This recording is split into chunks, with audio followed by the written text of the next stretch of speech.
हूँ शुभी और आप देख रहे हैं न्यूज़ फॉर नेशन। बात करेंगे बिहार के उस परिवार की जिसमें पति और पत्नी दोनों ही बिहार के मुख्यमंत्री रह चुके हैं। दरअसल हम बात कर रहे हैं राजद सुप्रीमो लालू प्रसाद यादव की और उनकी पत्नी राबड़ी देवी की। आज उनकी 48वीं शादी की सालगिरह है और ऐसे में जाहिर सी बात है उनकी प्रेम कहानी को लेकर आपने पहले भी कई सारे किस्से सुने होंगे। हालांकि इन दोनों की शादी अरेंज मैरिज हुई थी, लेकिन बावजूद शादी के बाद कई सारे ऐसे किस्से सामने आए जिसे आज भी लोग सुनकर बेहद उत्साहित होते हैं। और ऐसे में हमने भी सोचा कि आज उनके इस खास दिन पर उनकी प्रेम कहानी को आप तक लेकर आए। ये कहानी है राजद सुप्रीमो लालू प्रसाद यादव की पहली मुलाकात जब राबड़ी देवी से हुई थी। जरा गौर फरमाइएगा। 18 मार्च से कुछ दिन पहले मेरी पत्नी राबड़ी देवी फुलवरिया के मेरे घर में गौना के बाद आई। हालांकि हमारी शादी 1973 में बसंत पंचमी के दिन हुई थी, लेकिन शादी के तुरंत बाद हम एक साथ नहीं रह सकते थे। हमारे यहाँ प्रथा है कि शादी होने के बावजूद पति पत्नी गौना होने के बाद एक दूसरे से नहीं मिल सकते हैं। हमारे यहाँ ये प्रथा है कि शादी होने के बावजूद पति पत्नी गौना होने के बाद ही एक दूसरे से मुलाकात कर सकते हैं और साथ रह सकते हैं। गौना अमूमन शादी होने के 1 साल बाद होता है, जिसमें पत्नी को पति के घर भेजा जाता है। हालांकि गौने की अवधि को कम कर दिया गया है ताकि शादी के बाद पति पत्नी ज्यादा दिनों तक एक दूसरे से दूर ना रहे। इस तरह मार्च 1974 में हमारे घर में आने से पहले मैंने राबड़ी देवी को देखा तक नहीं था। जब मैंने उसे पहली बार देखा तो वो एक साधारण साड़ी पहनी हुई थी और शर्म और भय से पूरी तरीके से भरी हुई थी। उसके पास जाकर मैंने कहा, बिहार में जो विराट आंदोलन चल रहा है, मैं उसका एक नेता हूँ। जयप्रकाश नारायण हमारा नेतृत्व कर रहे हैं।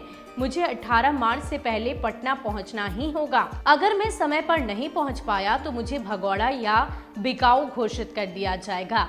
कुछ भी हो सकता है, मुझे गिरफ्तार कर जेल भेज दिया जा सकता है। मैं तुम्हारा सहयोग चाहता हूँ। राबड़ी ने कुछ भी नहीं कहा। मैंने पहली बार उससे बात की थी, इसलिए स्वाभाविक तौर पर वो चुपचाप थी। मैं अपने कार्यकर्ता साथियों के साथ खड़े होने के लिए पटना के लिए निकल गया। पटना पहुंचने के बाद मैंने मेरे छोटे भाई सुखदेव को सुझाया कि वेटनरी कॉलेज के इस चपरासी क्वार्टर में राबड़ी को हमारे साथ होना चाहिए। मेरे लिए राहत की बात थी कि वो मान गए और इस तरह राबड़ी भी पटना आ गई। हमारी शादी परिवार वालों ने तय की थी। मेरे गांव के एक ब्राह्मण पुजारी ने मेरे माता पिता को संभावित दुल्हन और उसके परिवार के बारे में बताया था। राबड़ी का परिवार नजदीक के सालर कला गांव का था और उनकी आर्थिक स्थिति हमसे बेहद अच्छी थी। मेरे परिवार को इस रिश्ते के लिए राजी कराने के बाद पुजारी ने ये सूचना राबड़ी के परिवार वालों को दे दी। कुछ दिनों के बाद उसके परिवार के कुछ लोग हमारे घर आए और मुझे देखने के बाद उन्होंने रिश्ते के लिए हाँ कर दी। जैसे कि प्रथा होती है, हमारे रहन सहन, मवेशी, खेत आदि भी देखे, क्योंकि उनकी बेटी हमारे घर में आ रही थी। मुझे अच्छी तरह याद है, जब उन्होंने मुझे पहली बार देखा तब मैं लुंगी और बनियान में था। ससुराल वालों को प्रभावित करने के लिहाज से वो अच्छा पहनावा तो नहीं था। इसके बावजूद राबड़ी के परिवार वाले मेरी सरलता और विनम्रता से प्रभावित हुए। उनके कानों तक यह बात पहुंच चुकी थी कि मैं छात्र आंदोलन से जुड़ी छोटी मोटी शख्सियत बन चुका था। इस कारण मेरे प्रति उनका सम्मान और बढ़ गया। लेकिन मेरे होने वाली पत्नी को देख पाने का उपाय मैं नहीं कर पा रहा था। उस दौर में लड़के को लड़की दिखाने का चलन नहीं था। बातचीत की बात तो दूर ही छोड़ दे। मैंने एक बढ़िया तरीका निकाला कि मेरे एक विश्वसनीय दोस्त को राबड़ी के घर पर उसे देखकर आने के लिए भेजा। उसने लौटकर मुझे जानकारी दी। वह आश्वस्त करने वाली थी। तथ्य यह है कि नई दुल्हन के रूप में ससुराल आने पर उसे पारंपरिक पारिवारिक जीवन की कीमत पर अपने पति की व्यापक समाजवाद मुहिम के प्रति प्रतिबद्धता के दर्शन हुए। लेकिन मैं इतना जरूर कहूंगा कि समय बीतने के साथ राबड़ी देवी मेरे जीवन की धुरी बन गई, जिसके इर्द गिर्द मेरा पूरा परिवार घूमता था। उसने मेरी राजनीतिक प्रतिबद्धता को समझा, उसकी तारीफ की और ये भी सुनिश्चित किया कि घर परिवार से जुड़े मुद्दे हल हो जाएंगे। उसके लिए मुझे परेशान होने की जरूरत नहीं है।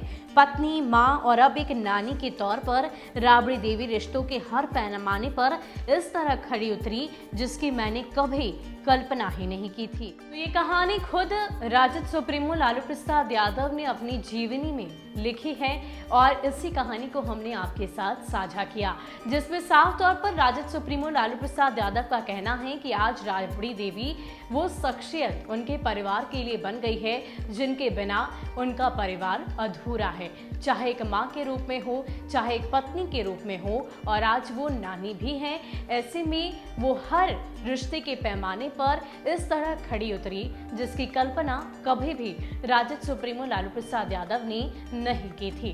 फिलहाल के लिए इतना ही। अगर आपको हमारी ये कहानी पसंद आई हो तो इसे ज़रूर शेयर कीजिएगा, हमारे चैनल को ज़रूर सब्सक्राइब करिएगा और अगर आप हमारा ये वीडियो फेसबुक पेज पर देख रहे हैं तो उसे ज़रूर लाइक कर दीजिएगा।